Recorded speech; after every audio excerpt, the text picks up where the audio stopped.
perbuatan untuk memaknai makna bertasbih pada Allah. Allah ajar perilaku perbuatan bagi menepati maksud bertasbih pada Allah. Sebab lazimnya bila sebut bertasbih, apa yang kita maklumi, tasbih itu ungkapan-ungkapan subhanallah. Subhanallahil azim, subhanallah wa bihamdi. Tapi suratul Hasyr Allah datangkan apa bentuk pekerjaan, perbuatan melalui contoh para sahabat, dan kali ini Allah datangkan contoh perbuatan pekerjaan para sahabat melibatkan peristiwa pengusiran Yahudi Bani Nadir dari Madinah. So apa yang mereka buat? Mereka tetap patuh, akur pada perintah Allah walaupun dalam situasi yang mereka tak tahu mereka boleh menang ke atau kalah. Mereka tetap patuh pada syariat, patuh arahan Nabi walaupun on paper benda tu mustahil untuk dilaksanakan. Mustahil untuk mereka menang. Itu ayat kedua. Dan mazanantum ayyakhruju, mereka sendiri menyangka tak mungkin Yahudi Bani Nadir boleh keluar. So rupanya tuan-puan, kadang hidup kita penuh dengan ujian dan dugaan. Kan ada orang yang berniaga rugi dalam perniagaan, berhutang berjuta ringgit tanpa ada pendapatan tetap. Lalu dia merasakan, macam mana aku nak bayar ni? Kan? Bagi dia sangat mustahil nak bayar dengan dia tak ada kerja. Ialah sebelum dia berniaga, perniagaan dia collapse, berjuta pula hutang dia, nak bayar macam mana? Kan sangat sukar dia nak brain. Sangat sukar untuk difikirkan. Tapi bila ikut sunnah Nabi SAW, seorang sahabat datang jumpa Nabi, ya Rasulullah, aku ada beban hutang, macam mana aku nak settlekan? Nabi suruh berdoa.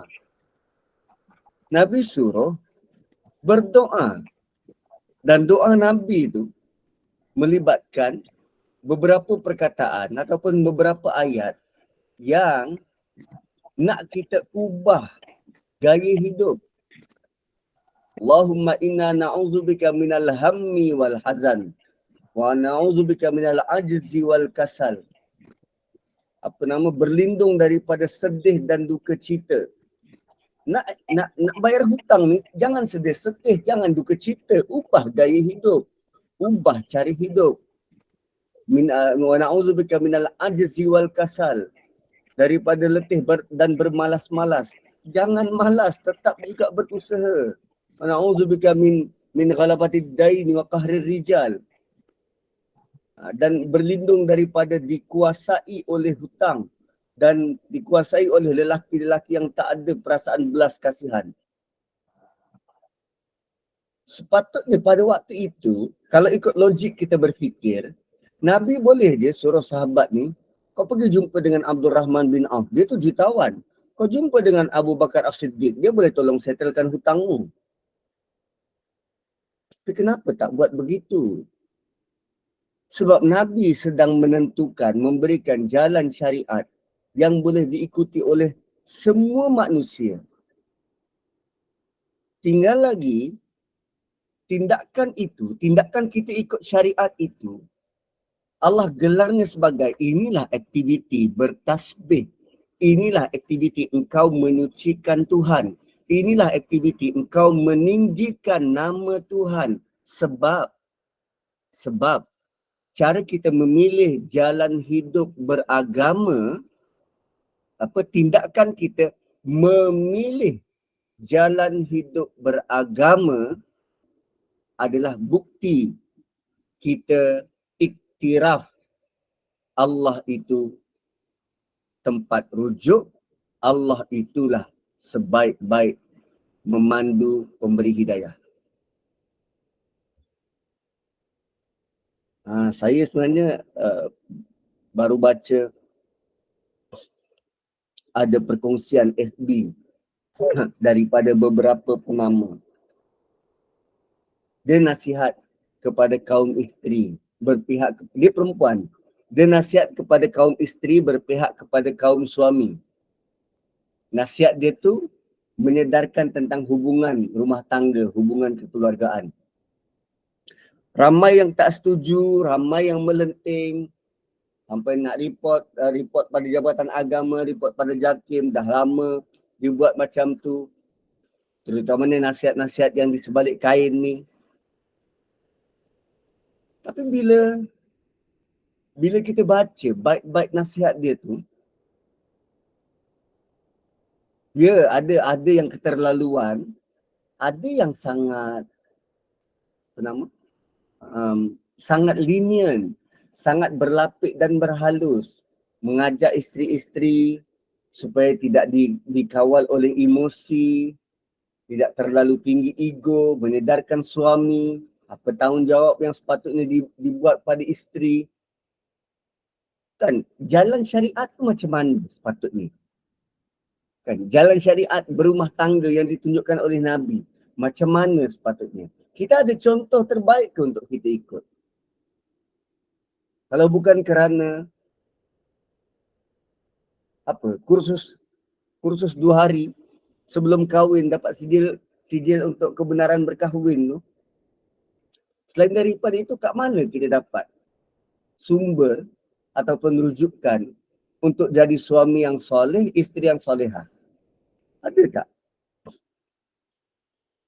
So kalau kita tak cari, tidak belajar, tidak cuba untuk faham, macam mana kita boleh dikira sebagai suami yang sentiasa bertasbih, isteri yang sentiasa bertasbih melalui perlakuan, perbuatan, tindakan kita yang usaha kita untuk selari dengan syarak.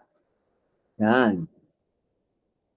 So kemudian ayat ketiga dan ayat keempat, ayat ketiga dan ayat keempat, Allah menempelak Yahudi.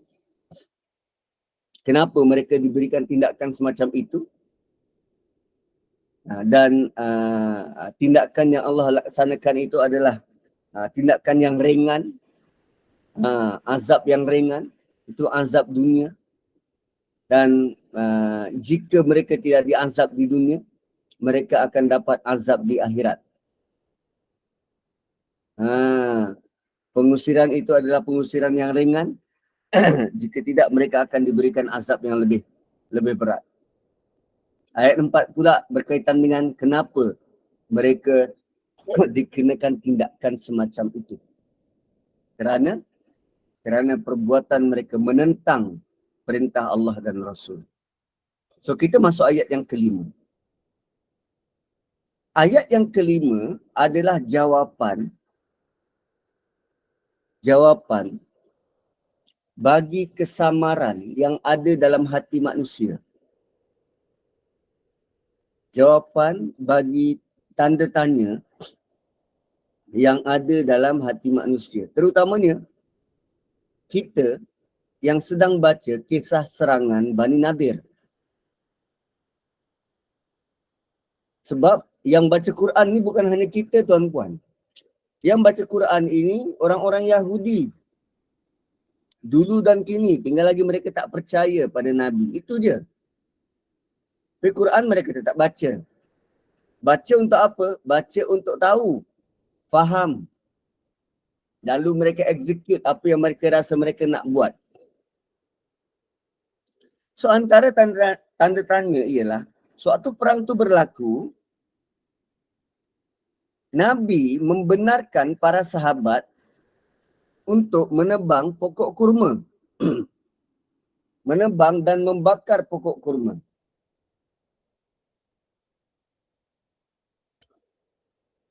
waktu ekspedisi tu, perkampungan Bani Nadir ni, dia ada kubu. Mereka ada kubu. Di hadapan kubu tu, ada ladang kurma. Ada ladang kurma. So, bila nak berperang, pasukan pemanah, mereka tak dapat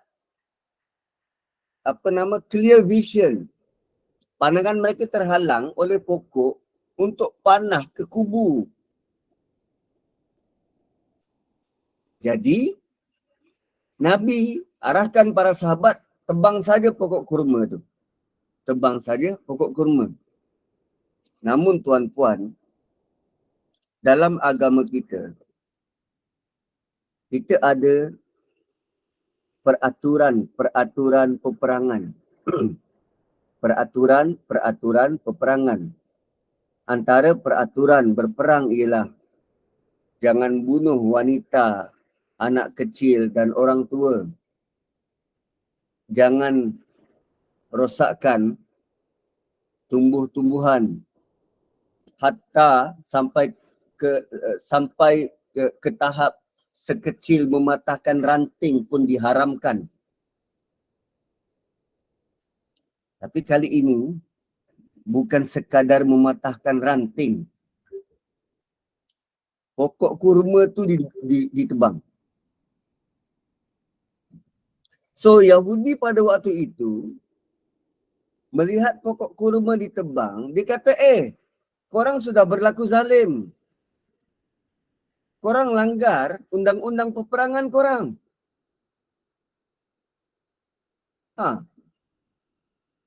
Korang langgar undang-undang peperangan korang. So, Nabi jenis apa yang potong pokok kurma? Sedangkan dia sendiri larang untuk lakukan kerosakan di muka bumi. Sekarang dia arahkan pokok kurma yang elok ditebang dan dibakar. Tu. Yahudi Bani Nadir waktu tu mengutuk perbuatan tu dari dalam kubu. Kalau kita tak tahu benda ni, kita akan kata, betul juga undang-undang cakap macam ni. Tapi Nabi suruh macam ni. Kan ni macam berlawanan, bertentangan. Jadi ada sahabat yang termakan dengan kata-kata tu.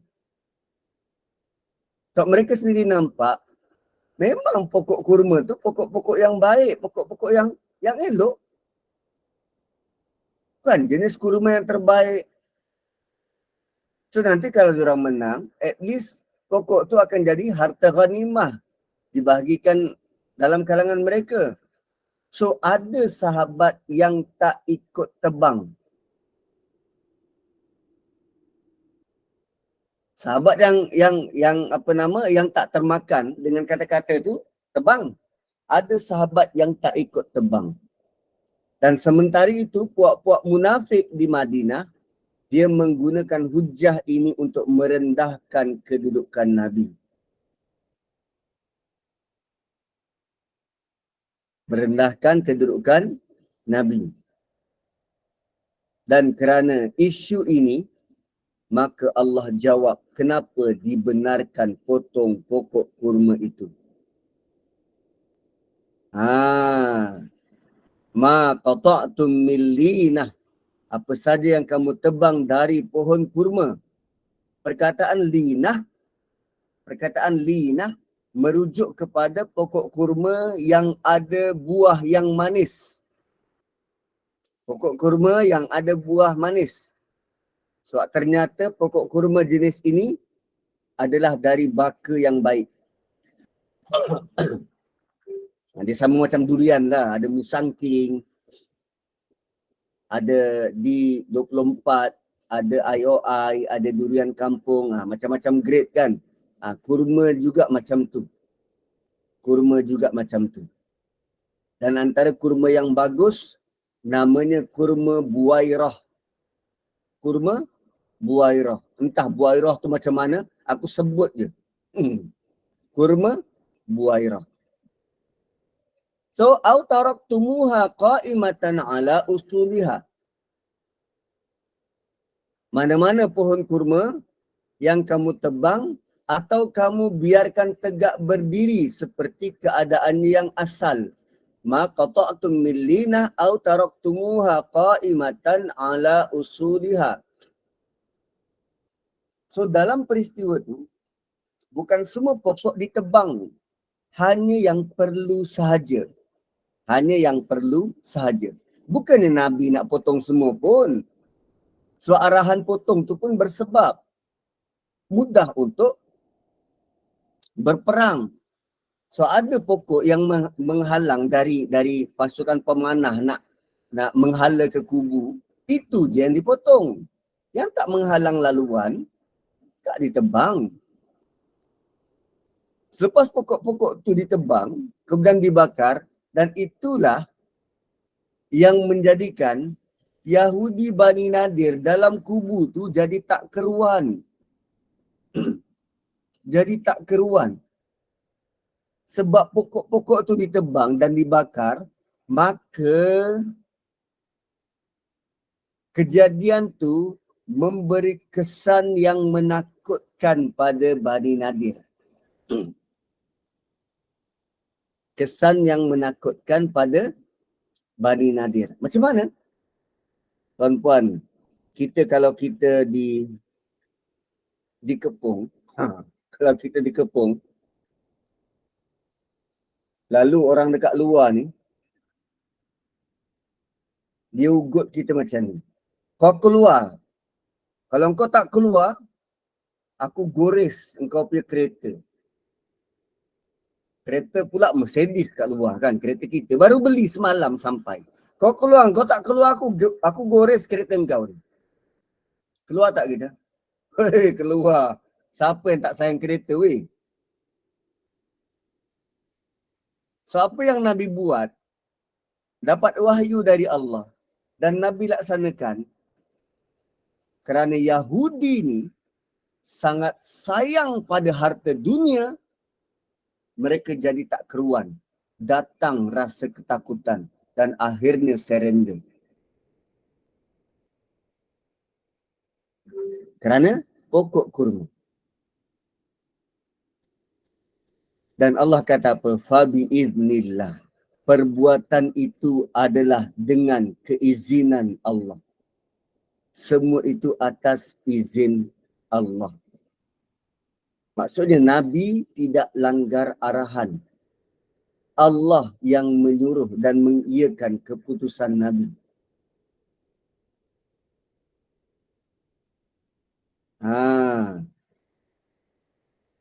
So, situasi wahyu dan tindakan Nabi ni berbeza-beza, tuan-puan. Ada ketika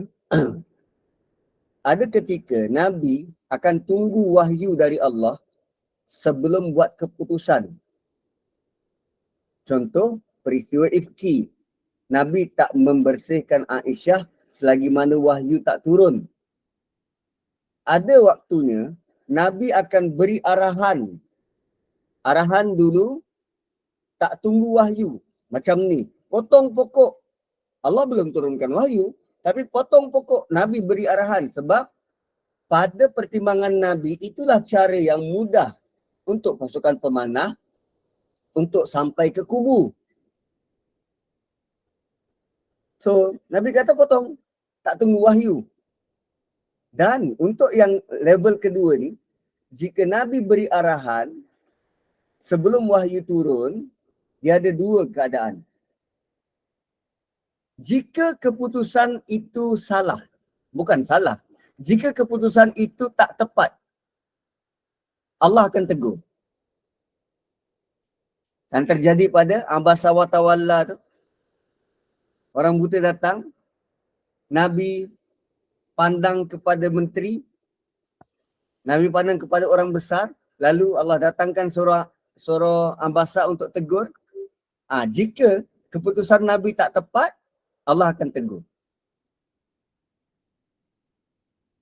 Tapi kali ini, apa teguran Allah? Tak, Allah tak tegur. Allah kata, fabi idnillah. Allah izinkan. Maksudnya, apa yang Nabi arahkan ni, selari dengan apa yang Allah nak.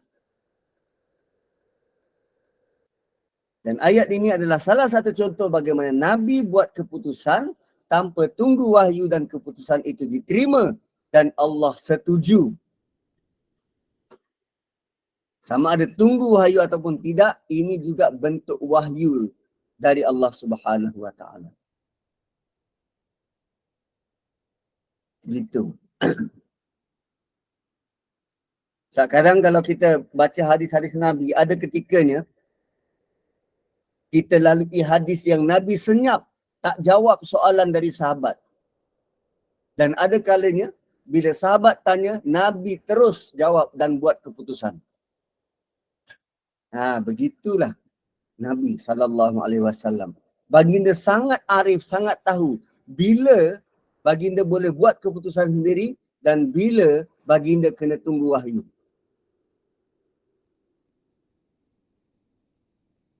Kan, dia bukan sak karab dewe. Dia bukan macam tu. Ikut suka dia, tak.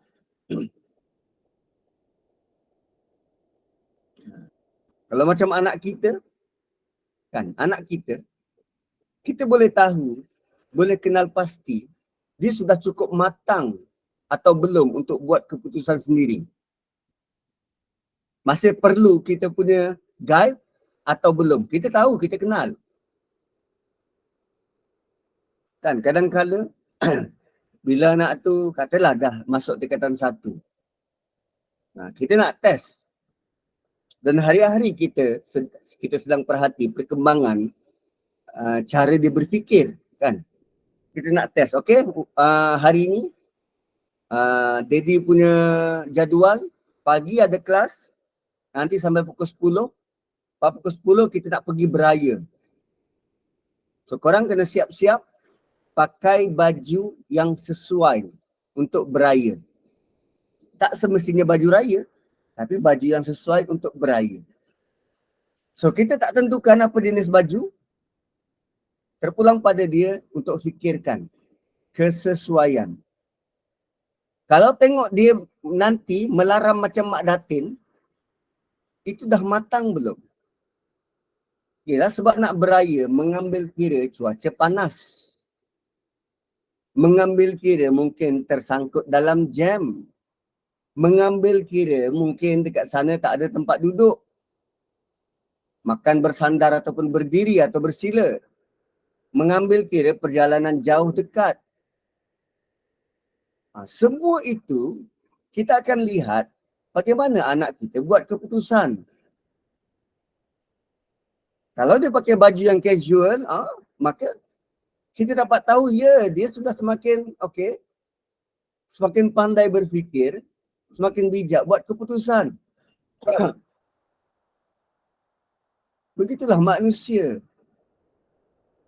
Bila Allah beri bentuk-bentuk ujian, Allah nak kita lihat kematangan cara kita berfikir, cara buat keputusan, cara kita bertindak.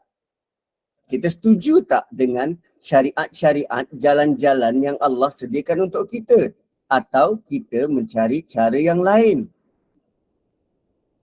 Semua kan tentang kita. Macam mana kita bertindak? So melihat cara Nabi bertindak ini, maksudnya Nabi sudah cukup matang. Bertindak dengan cara yang tepat. Memudahkan urusan anak-anak buah. Kalau dia strict dan rigid, kalau Nabi strict dan rigid pada peraturan, terlalu ikut buku. Dalam perang kita mana boleh tebang pokok? Dalam perang kita mana boleh tebang pokok? Tapi kerana kebijaksanaan Nabi, waktu peperangan yang semacam ini, Nabi benarkan tebang pokok sebab dia merupakan serampang dua mata. Satu, kerana mudah tentera untuk sampai ke kubu, dan satu lagi mendatangkan ketakutan kepada hati orang Yahudi. Sebab mereka sangat sayang harta mereka. Kan. Kita juga sepatutnya, seharusnya mohon pada Allah agar kita dikurniakan taufik dan hidayah untuk buat keputusan-keputusan yang tepat berkaitan hidup kita. yang melibatkan kehidupan orang lain. Khawatir kita buat keputusan untuk diri kita sendiri, rupanya tak sesuai untuk orang lain. Kan. Okey. So tujuan Allah izinkan itu waliyukhziyal fasiqin, dan kerana Allah nak memberi kehinaan kepada orang-orang fasik. Allah nak beri kehinaan kepada orang-orang fasik. Siapa orang fasik ni? Orang Yahudi. Orang Yahudi. Kan mereka rasa terhina kerana ladang kurma yang menjadi kebanggaan orang Yahudi ketika itu sekian lama gagal untuk mereka pertahankan. Maka mereka rasa kalau selepas itu mereka selamat pun, mereka akan malu kerana tak dapat nak selamatkan ladang kurma milik mereka. Penghinaan kedua, bila mereka terpaksa tinggalkan kota dan ladang kurma mereka. Dahulu, mereka menjaga ladang itu, tapi sekarang mereka sedar ia dah jatuh ke tangan orang Islam. Malah mereka tak dapat nak rosakkan ladang kurma tu sebab mereka diusir. Kan, kenapa nak rosakkan? So bagi mereka kalau diorang tak dapat guna, orang lain juga tak dapat guna. Tu perangai orang Yahudi. Kita jangan macam tu. Kalau dengki, hasad pada orang lain, aku tak dapat, engkau pun pasti tak dapat. Dia bertunang dengan orang. Kemudian kerana perangai buruk dia, tunang dia putuskan pertunangan, lalu perempuan tu kahwin dengan orang lain, dia yang sakit hati, dia pergi bomohkan orang tu. Aku tak dapat, aku akan pastikan kau juga tak dapat. Itu perangai Yahudi. Di ladang kurma itu mereka tak dapat nak buat apa. Jadi mereka hanya melihat dengan hampa. Maka mereka rasa terhina kerana harta mereka sudah menjadi milik orang Islam yang selama ni mereka makin benci dan makin benci. Okey. Sekarang kita nak masuk dua ayat yang dimulakan dengan wa ma afa Allah. Wa ma afa Allah dan ma afa Allah. Okey. Dua ayat ini adalah tentang harta faid. Harta faid. Ini undang-undang dalam pembahagian harta, terutamanya berkait dengan peperangan. So ni undang-undang harta faid 6 dan 7. So dia ada 6 dan 7 ni hukum harta faid peninggalan Bani Nadir. Hukum ini diberikan, ayat ini turun di sini kerana ini merupakan kali pertama umat Islam mengalahkan musuh yang ada tanah. Kalau sebelum ni Allah beri hukum ghanimah. Hukum ghanimah iaitu pertempuran di medan perang, musuh meninggalkan harta di medan perang. Tapi kali ini mereka pergi usir orang dan tinggalkan tanah. So tanah tu nak bagi macam mana? Kalau kes ghanimah, yang itu dalam surah Al-Anfal. Al-Anfal. 1/5 untuk Nabi dan yang bakinya diserahkan kepada tentera untuk bahagi-bahagi. Kalau tentera berkuda dapat 2 bahagian berbanding tentera pejalan kaki. Kenapa 2 bahagian? Ialah dia nak menyara kuda dia lagi. Kuda dapat 1 bahagian, Penunggang kuda dapat satu bahagian. Itu dalam ghanimah. Tapi kali ini, mereka pergi, mereka menang dan dapat tanah. Tanah orang Yahudi. So sekarang ni pembahagian ni macam mana? Pembahagian ni macam mana? Macam ghanimah atau berbeza? Allah kata, wa ma afa Allahu ala rasulihi minhum fama aujabtum alaihi min khailin wala rikab walakinna Allah yusallitu rusulahu ala man yasha wallahu ala kulli syai'in qadir. Dan apa saja harta rampasan yang diberikan Allah kepada Rasulnya, maka untuk mendapatkan itu kamu tidak mengerahkan seekor kuda pun dan tidak pula seekor unta pun. Tetapi Allah memberikan kekuasaannya kepada Rasulnya terhadap apa saja yang dikehendakinya. Dan Allah Maha Kuasa atas segala sesuatu. Okey, tuan-puan. Wa ma afa Allahu ala rasulihi minhum. Harta ini, harta fai ini adalah jenis harta yang dirampas, yang ditinggalkan tanpa peperangan berlaku. Tanpa peperangan berlaku. Itu harta fai. Harta ini adalah jenis harta yang ditinggalkan tanpa peperangan berlaku. Pasukan musuh tinggalkan sahaja harta itu tanpa berlaku pertempuran dan peperangan. Kalimah fai dari sudut bahasa, dia bermaksud pulang balik kepada pemilik asal. Pulang balik kepada pemilik asal. Dan pemilik asal harta adalah orang beriman. Kerana orang kafir adalah pemilik haram. Kenapa? Kerana mereka tidak taat Allah.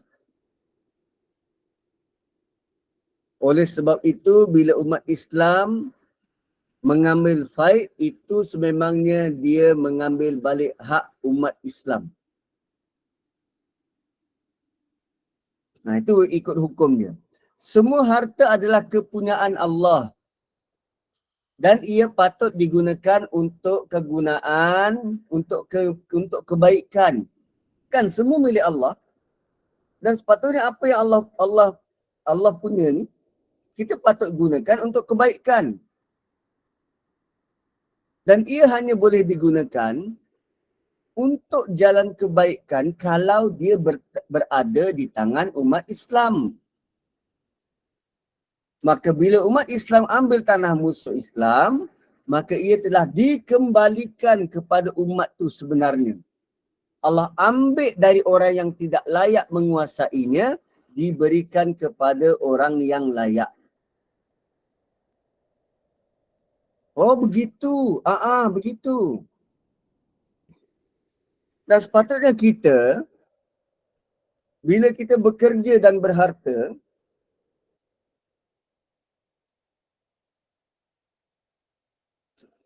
harta kita itu sangat wajar dan perlu untuk digunakan ke arah kebaikan. Ke arah kebaikan. Sebab kita orang beriman. Hanya orang beriman yang boleh belanjakan harta dia ke arah kebaikan. Dan salah satu cabaran kita untuk belanjakan harta ke arah kebaikan ialah bagaimana nak mengelakkan pembaziran. Bagaimana nak mengelakkan pembaziran. Part pembaziran ni tuan-puan, kita kena bersungguh-sungguh, gembleng tenaga seluruh ahli keluarga untuk sama satu fikrah basmi pembaziran dalam hidup. Sebab berkaitan dengan harta,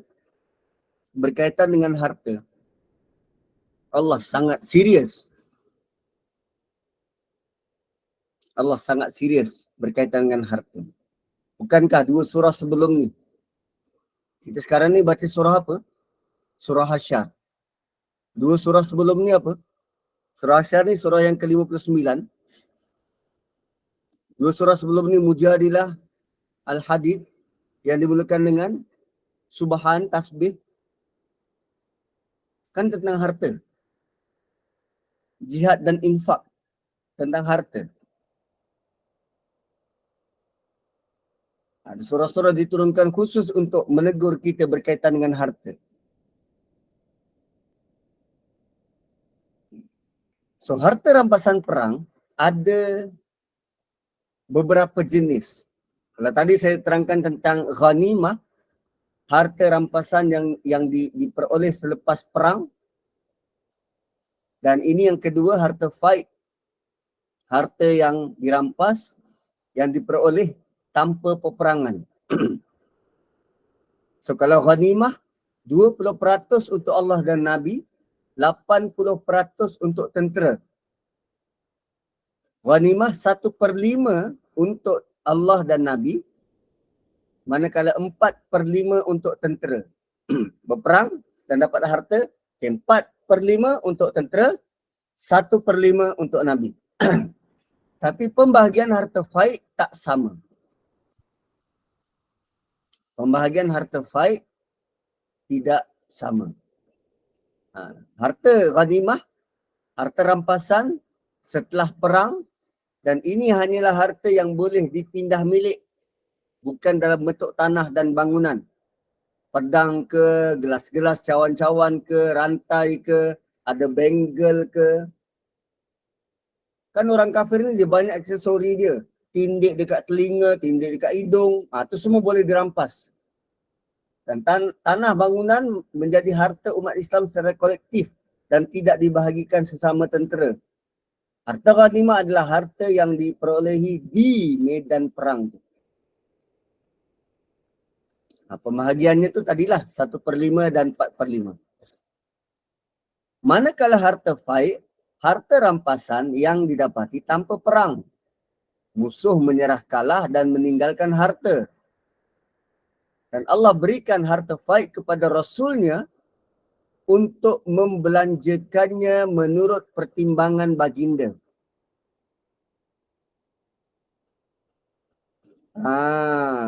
Menurut perbelanjaan baginda.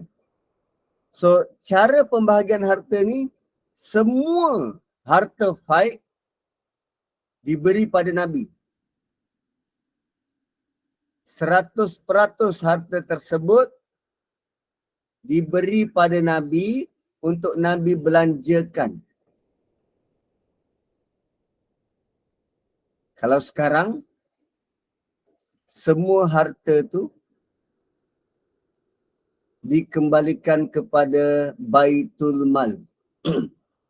Semua harta tu perlu diserahkan kepada negara untuk menguruskan.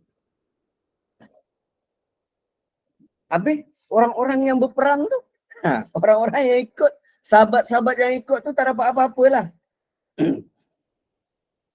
Itu soalan yang kita letak dulu. Letak dalam fikiran. Habis sahabat yang lain tak dapat apa-apa lah. Semua bagi pada Nabi. Okay.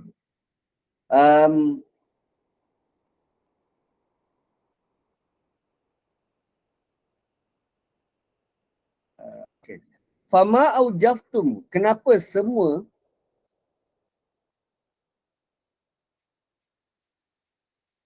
semua harta tu diberi pada Nabi? Kerana harta fight melalui perang Bani Nadir ni, pertama dia tak ada peperangan. Yang kedua, para sahabat bantu untuk kepung je. Dan realitinya Allah yang kalahkan mereka dengan mencampakkan ketakutan yang mendalam dalam diri orang Yahudi. Sehingga mereka sendiri buka pintu, mereka sendiri yang benarkan orang Islam masuk, mereka sendiri yang akur untuk lari. Kemudian mereka tinggalkan kota itu dengan bawa barang yang hanya boleh bawa di atas 1 ekor unta sahaja. So kenapa perlu sahabat dapat bahagian dia? Kan. Malah Allah bagi tahu realiti sebenar. Fama aujaftum alaihi min khailin wala rikab. Maka untuk mendapatkan harta itu, kamu tidak mengerahkan seekor kuda pun dan tidak juga seekor unta pun. Kalimah aujaftum kata dasarnya wajafa. Maksudnya mendesak. Kan memukul binatang untuk memaksanya bergerak laju, berlari. Ini merujuk kepada perbuatan kalau kuda tu kita nak suruh dia bergerak laju, kita pukul dia kan. Terutamanya dalam peperangan. So basically Allah bagi tahu pada kaum muslimin, mereka tidak berperang pun. Tak bawa kuda dan unta. Tidak menesak kuda dan unta. Dan ini merupakan bahasa kiasan. Tak ada perang pun. Tak ada perang pun. Walakin Allah akan tetapi Allah lah yang memberikan kekuasaan. Walakin Allah yusallitu rusulahu ala man yasha. Allah lah yang memberikan kekuasaan pada Rasulnya terhadap apa yang Allah nak. Umat Islam waktu itu tak berperang sebab Allah beri kemenangan kepada mereka. Allah beri kekuasaan pada Rasul untuk menguasai Yahudi Bani Nadir.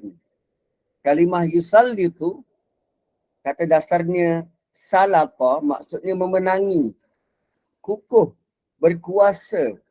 Salata juga bermaksud kekuatan, kuasa memerintah. Salata melahirkan perkataan sultan. Sultan. So Allah lah yang beri kesultanan, kekuasaan kepada Rasul dia. Wallahu ala kulli syai'in qadir. Dan Allah berhak melakukan apa saja yang dia nak. So kalau ghanimah 1/5 dan 4/5, dan kalau untuk harta faid ni 100% untuk Nabi. 100% untuk Nabi.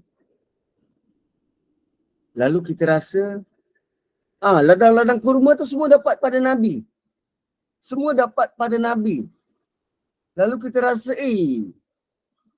tak adil lah macam tu.